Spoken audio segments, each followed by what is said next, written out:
Indiana wins the national championship. Who from the SEC could be the next Indiana? Time to get our SEC squad together. You're talking ball with the SEC squad. From Alabama to Tennessee, from Georgia to Oklahoma, from Auburn to Texas, it's the local experts of the Locked On Podcast Network bringing you scoops, breakdowns, and the most comprehensive preview of the upcoming SEC weekend.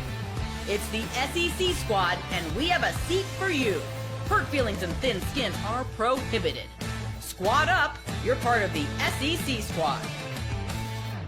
And what's up, everybody? Welcome into our SEC Squad show. Sit back, grab your favorite beverage, and join us as we get you ready talking all things SEC. Of course, we're part of the Locked On Podcast Network, now the #1 sports podcast network. Let's welcome in our panel this week. We've got Zach Blackerby from Locked On Auburn. We got Stephen Willis, Locked On Ole Miss. Jimmy Stein from Locked On Bama. John Williams, Locked On Sooners. I'm Chris Gordy, Locked On SEC. And gents, sad day. This is always that first show back where the college football season has officially ended. We have to wait months and months and months into the desert for the college football season to begin again. But Indiana, the national champs, and it's the craziest story because if I said this, if you come to me in a time machine 2 years ago and went, hey, Indiana's going to win a championship in college football, I think you would have said you're clinically insane. But putting it out there, guys, who from the SEC, pick a team, could be the next Indiana? Zach.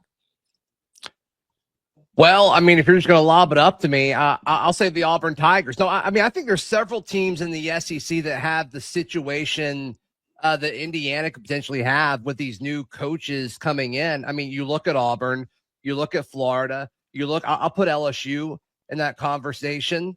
I mean, and even Ole Miss post Kiffin. I mean, we'll see if they can keep everything going. But all these schools have so much to throw at talent, and whether it's coaching talent or player talent, the resources and infrastructure is there at all of these places. So just from an Auburn point of view, just hearing the Auburn fans talk about like, oh, all the JMU guys followed Kirk Cignetti to Indiana. And we're seeing a similar thing with USF guys following Alex Golesh to Auburn. So, you know, that's obviously a fun comparison. But the big thing here is, like, I think a lot of these schools now that have these new coaches, they look at what happened in Indiana, and like all of a sudden you're filled with hope instantly. It's like, okay, if Indiana can do it, why can't a team who has won a national championship do it? Yeah, if you want a team rising from the ashes, by the way, it would obviously be the Kentucky Wildcats. If they made a run, that would be very synonymous. But honestly, the surprise team next season is not going to be the surprise team at all. It was the team that was the last in the SEC playoff hunt this year. They have the best quarterback, the best running back, and the best place kicker in the entire country. And that is very rare that you could say that potentially for Ole Miss. Yes, I do think Trinidad is going to be back taking snaps for Ole Miss next season. So I do think Ole Miss has the best chance to be the next SEC team that wins the national title. Did Tate Sandell, the Lou Groza Award winner, transfer from Oklahoma to Ole Miss, and I just missed it somehow? Hey, I did watch the playoffs, though, John, and I saw Carnero hit a 57, a 58, and a 56-yarder to win. Yeah. That's a good argument. But he wasn't named the best kicker in college football.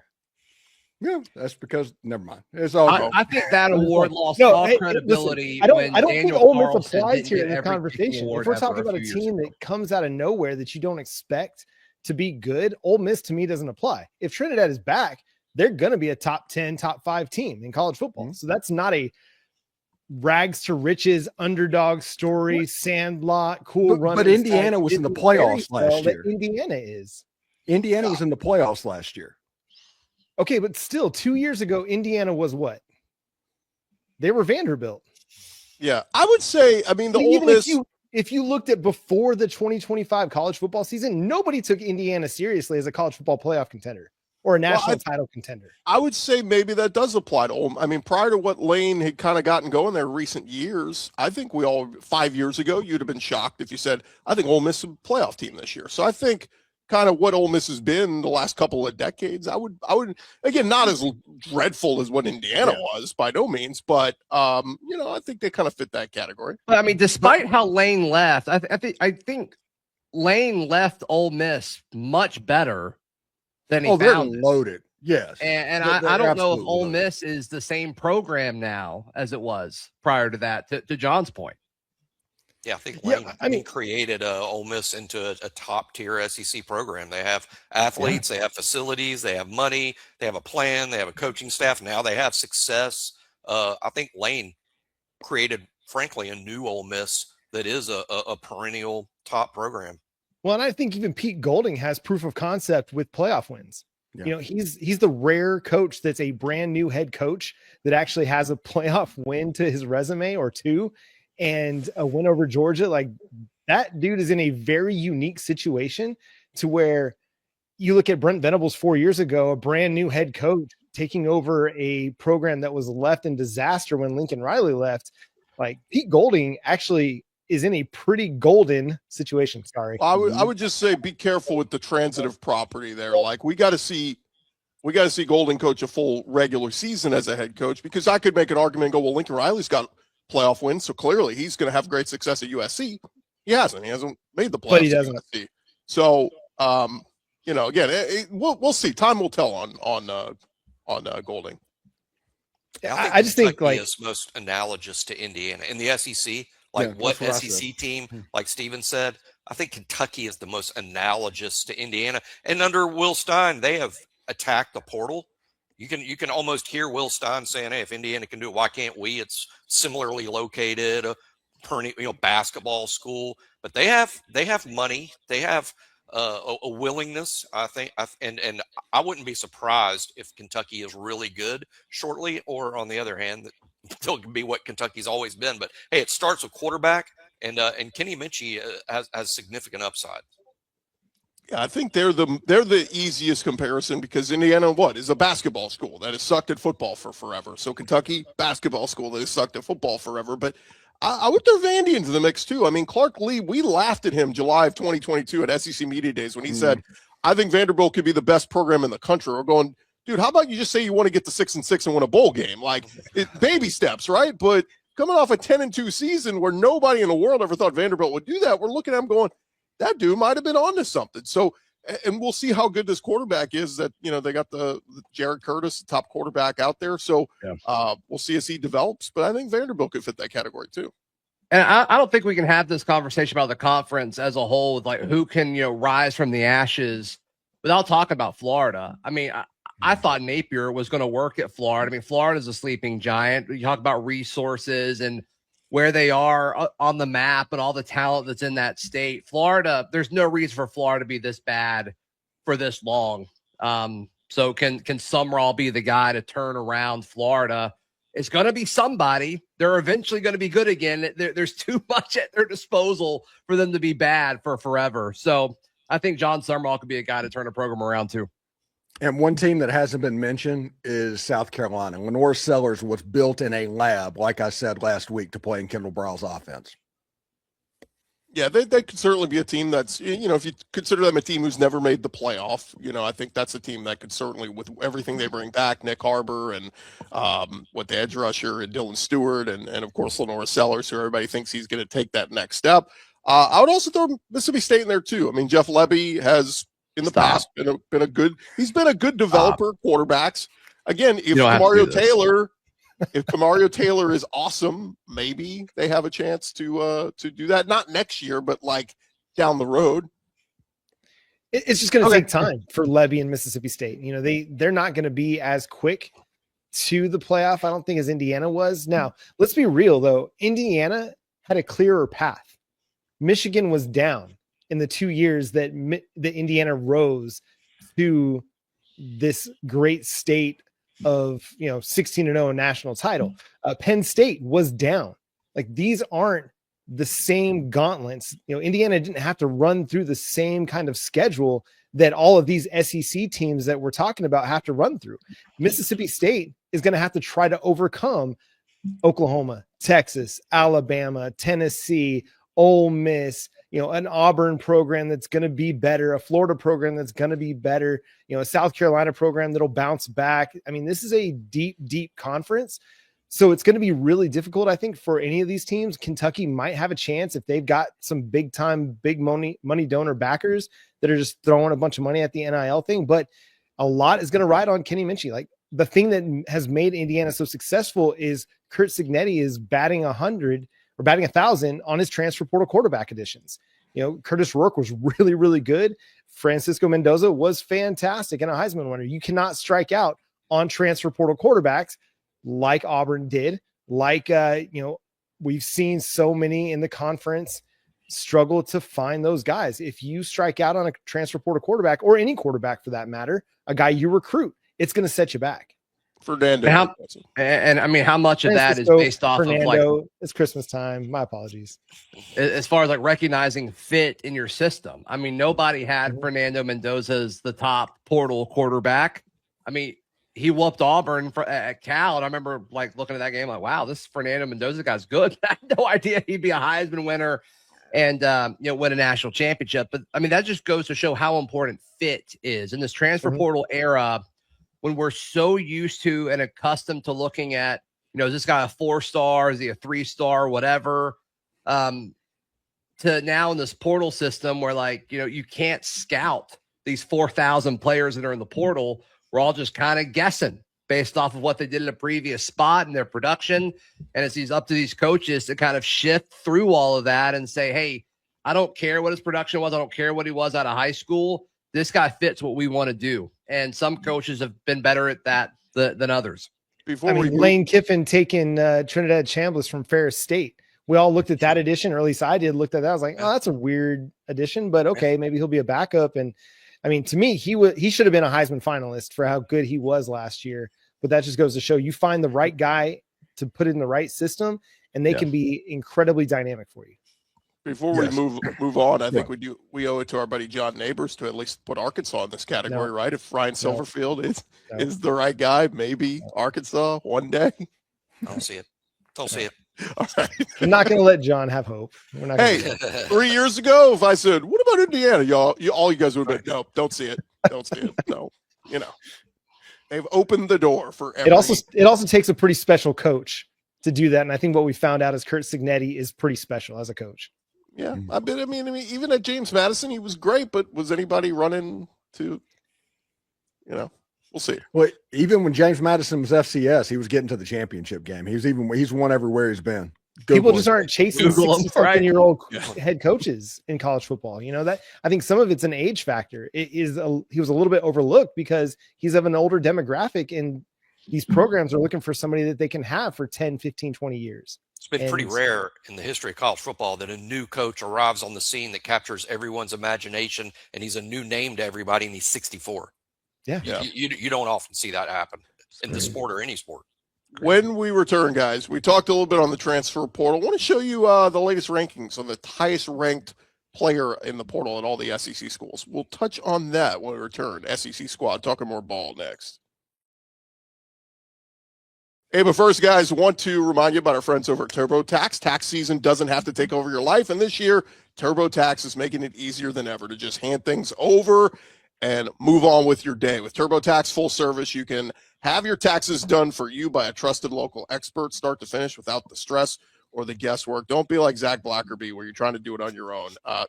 Try to figure out all those forms on your own. It can be confusing. Meet with a local TurboTax expert in person or connect online. They'll handle everything from your W-2s to self-employed forms. They'll work to get you every deduction. You can upload your documents, go about your day, and get updates right in the TurboTax app. It is a huge time saver and gives you real peace of mind knowing an expert is handling it. For a limited time, you can have your taxes done by a local TurboTax expert for just $150 all in. If a TurboTax expert didn't file for you last year, just file by February 28th. Take taxes off your plate and get back to your life. Visit TurboTax.com/local to book your appointment today. All right, fellas, SEC Squad roll along here. And I thought this would be kind of fun to take a look at. Everybody's vying for good portal additions and all this. And so I made a listing of the top, well, those are the top classes, but the top rankings of the highest rated player that every team has added through the portal. So take a look at our list, and I'll just ask you, look at all the names here, which prospect intrigues you most in terms of a guy that's coming to the SEC this year? Well, he's not coming to the SEC, but Deuce Knight going to Ole Miss, I think, is fascinating. I mean, obviously, the Trinidad Chambers aspect of this throws in another wrinkle, and I think that would be the best case for Deuce and for Ole Miss. But let's assume just for a second that Deuce Knight has to be the guy. I mean, that's the million-dollar question of, is he ready? Is he ready to go? Small sample size. We saw him look really good against Mercer at Auburn, obviously, last year. What does it look like in a new system and a new situation? Deuce Knight to me is fascinating, whether it happens this year or next year, depending on Trinidad. Jaheim Otis, who was at Alabama with Pete Golding, he can be a monster in that system and has been a monster in that system. And also, I think his name is Michael Boyro, the zero technique defensive lineman from Florida. Whenever you're getting the big boys in the middle, you're obviously spending money. Those are the two that I'm most excited. Deuce Knight, obviously, I am looking forward to a situation to where he is like learning under Trinidad how to actually play the position and all of that stuff. And the wide receiver, Jonte Cook, who was one of the better players at the Under Armour All-American game I've ever seen with my own two eyes. He hasn't worked out before. He has an unbelievably high ceiling, but he has to hit it. Those are the players that I'm probably most excited about. Yeah, for me, it's Austin Simmons at Missouri. I think is really interesting. You know, Missouri had a pretty good quarterback this year before Bo Perbula got hurt, but Austin Simmons was really impressive at Ole Miss. I think Trinidad Chambers and his success sort of overshadowed how impressive Austin Simmons was early before his injury. But I think Austin Simmons at Missouri is certainly interesting. Sam Leavitt at LSU, of course, is interesting. All the quarterbacks seemingly have played for Lane Kiffin have exploded on the scene. Sam Leavitt, a really impressive redshirt freshman year, not so good this past year, though affected by injury. But how good will Sam Leavitt be at LSU? Lane Kiffin seems to have the Midas touch with quarterbacks recently. I think what is fascinating is Texas just bringing in two running backs that could both be bell cow guys. And, Hollywood Smothers and Raleek Brown. I would have liked for Oklahoma to go after either of those guys to add to what they have is a pretty young running back room, and they got both of them. So I'll be really curious how that plays out because you only got so many footballs to hand off, and both those guys are dynamic, pass catchers out of the backfield as well. How is, Steve Sarkisian going to use those guys? It's going to be really fascinating to watch. But to me, the other one is just the Cam Coleman edition. I think you get Cam Coleman and Ryan Wingo together. And I know this is an Oklahoma guy giving Texas way too much praise, and I hate to do it, but they're big time additions. And it's going to be a test for everybody in every secondary in the SEC to try and figure out how to cover both of those guys. Just to vent for a slight second here. I mean, you think about how bad Auburn's offense was last season. And Deuce Knight, the highest rated guy for Ole Miss. Cam Coleman, the highest rated guy for Texas of all places. Sorry. And then Eric Singleton, the highest rated guy for Florida coming in. It's just goodness gracious what could have been if you had any sort of offensive coaching. Unbelievable. Yeah, it's almost like they had a bad coach with a bad offense. Another thing, Byron Brown not being ranked as high as Deuce Knight is crazy. Like, that is absurd. But whatever. I agree with that. Byron's too. He's far more. I know Deuce has a ton of upside, and we saw what he did against Mercer. But Byron Brown's been doing it for multiple seasons against Power 4 teams, not just the Group of 5 teams. I think I'm with Zach. That's nuts. I mean, some of these rankings are fun to look at, but they're also a little bit flawed because they take into account too much of what they were as a high school prospect, as opposed to what they are now. Like, I don't care that a senior was a 4-star prospect out of high school. That doesn't matter anymore. Tell me what he's done in college. It's just impossible though, because not everybody's production it should be weighted the same. It shouldn't. And with these high school rankings, I mean, these guys have been charted and scouted for years. I mean, Jimmy, I'm sure you can speak super well to that. Like this guy's a 3-star for forever, then he gets his 4-star, and that's a big deal. Like, you just have so much information about these guys. And then we're having to rank, 4,000 players in the span of like 2 weeks. It's impossible. We just got to guess. Two people. Yeah. Like, it's basically like ranking for the transfer portal is like PFF grades. There's just not enough people to do it. There's some context there that's useful, but like it's not doctrine for sure. Yeah, what we do in the industry in terms of a recruiting cycle, a recruiting class, you're talking about 14, 15 months of ranking those kids and the all-star games, and the commitments come out sort of slow. The transfer portal does it all in 2 weeks. Unbelievable. But the high school recruiting cycle takes 15 months. And that's why it's just around the clock news, impossible to rank these guys. It's just so much, so fast. The only other one I'll point out on that list that I really liked, Chaz Coleman going to Tennessee. Jim Knowles taking over as DC at Tennessee. That really intrigues me because there's been the staple that it takes him a little over a year to settle in at a new spot and really get the defense going. But he's bringing a bunch of his guys from Penn State with him. So you got to think there's going to be some continuity there. But really intrigued by that because we know Heupel's always got the offense. We don't even know who their quarterback is right now at Tennessee, but you feel pretty good. The offense is going to be fine. But if the defense gets to like really, really good level, watch out for Tennessee next year. Interesting quarterback situation too. I guess they're likely going with the young guy, George McIntyre, certainly a highly regarded high school quarterback, but and they took a few swings in the portal, but they seem comfortable with McIntyre. Yeah.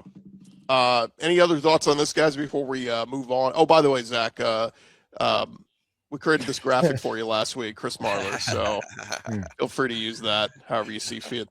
We got a lot of them. Look, I think some of those South Florida guys are going to be impactful in the SEC. I really do. I mean, Byron Brown, Keyshawn Singleton, there's going to be some studs, I think, from South Florida.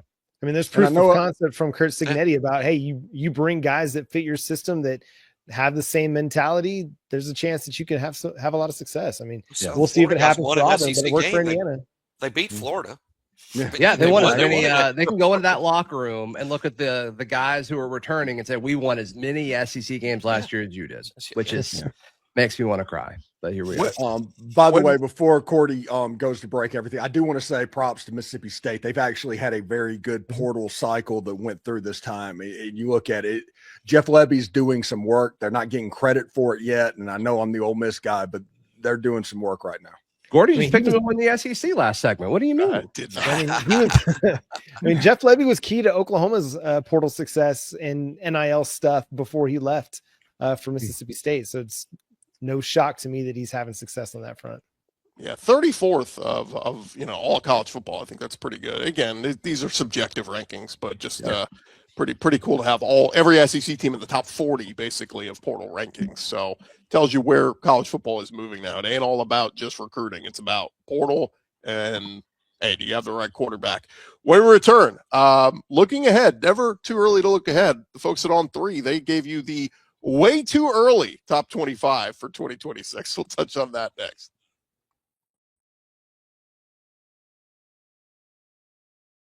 All right, fellas, the guys over at On 3 Sports, they put together the way too early top 25 earlier this week. Let's take a look at it as, look, this is subjective, but it's a bunch of the guys over at On 3 who all got together and said, let's do some rankings. But they put Georgia number 2, Texas number 3, Ohio State was number 1, A&M 8, Oklahoma 10. I'm sure John Williams likes that.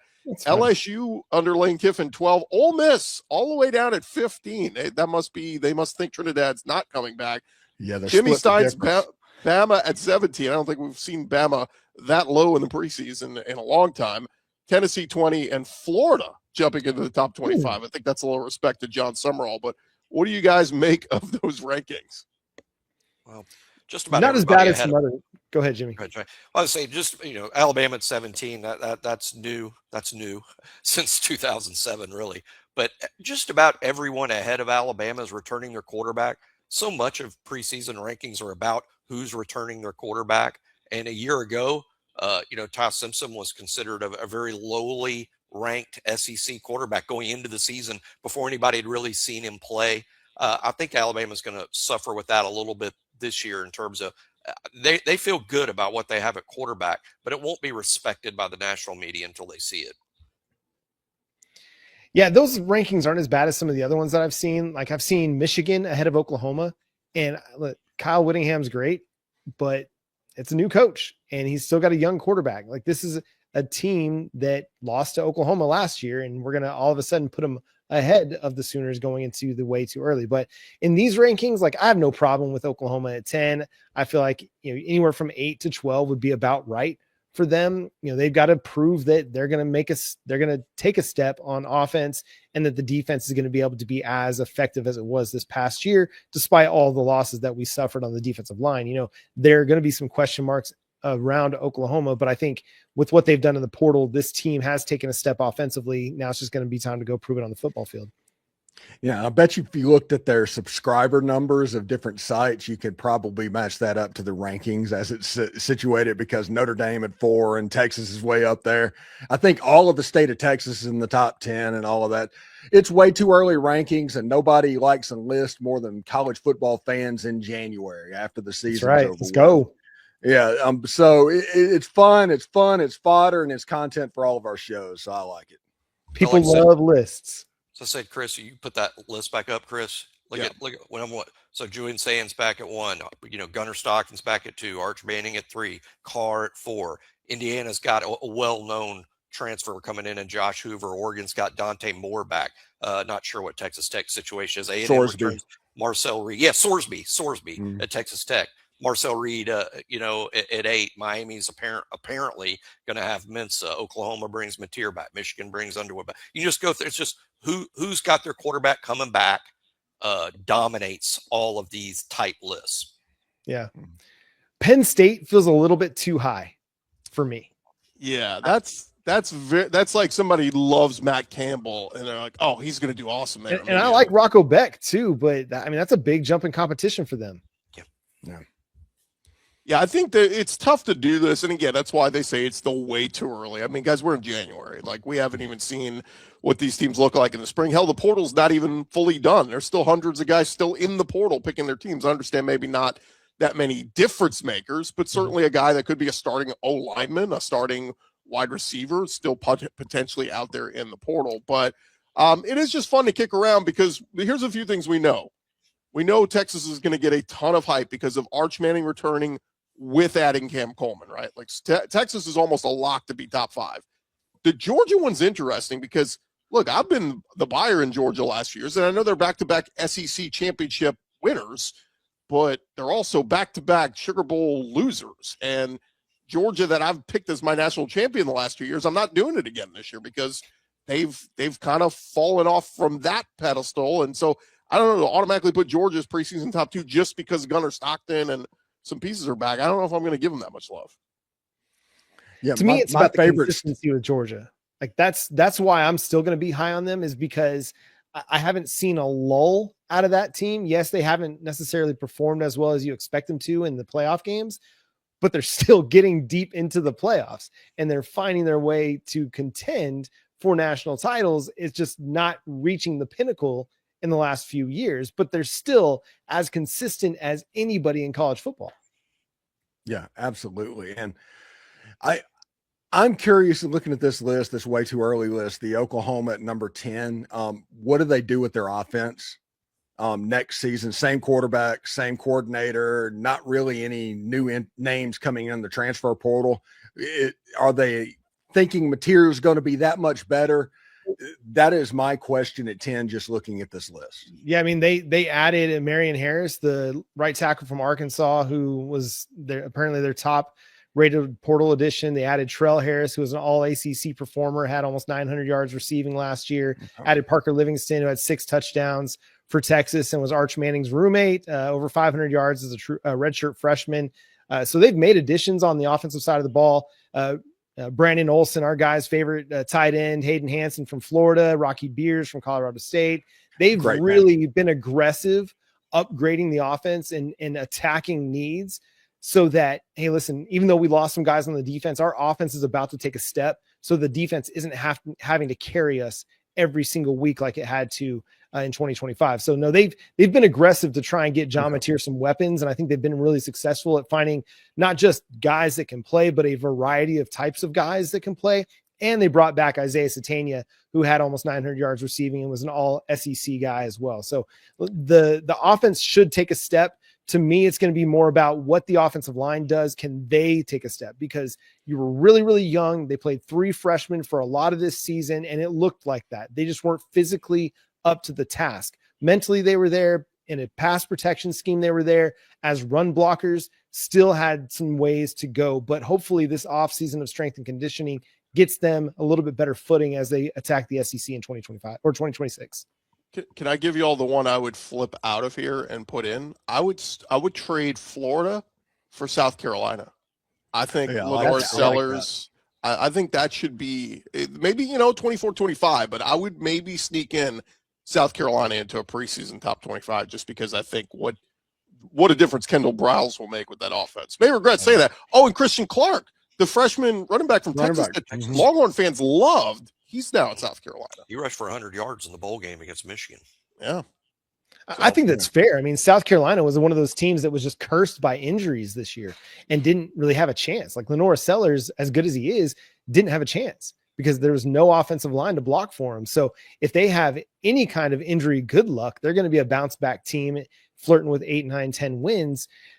I don't think that they should be considered as highly as they were going into 2025, but they're going to be a team that's going to create some problems for some of these SEC teams, and they'll perform well in non-conference, and they've got one of the better quarterbacks in college football. So the's a chance, man.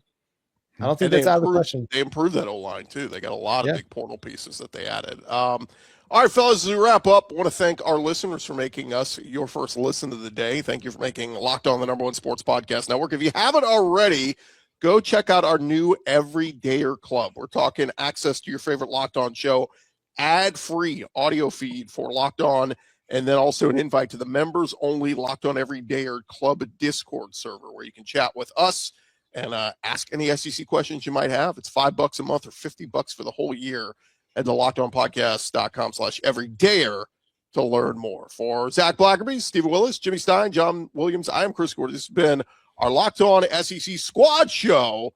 Talk to you guys next week.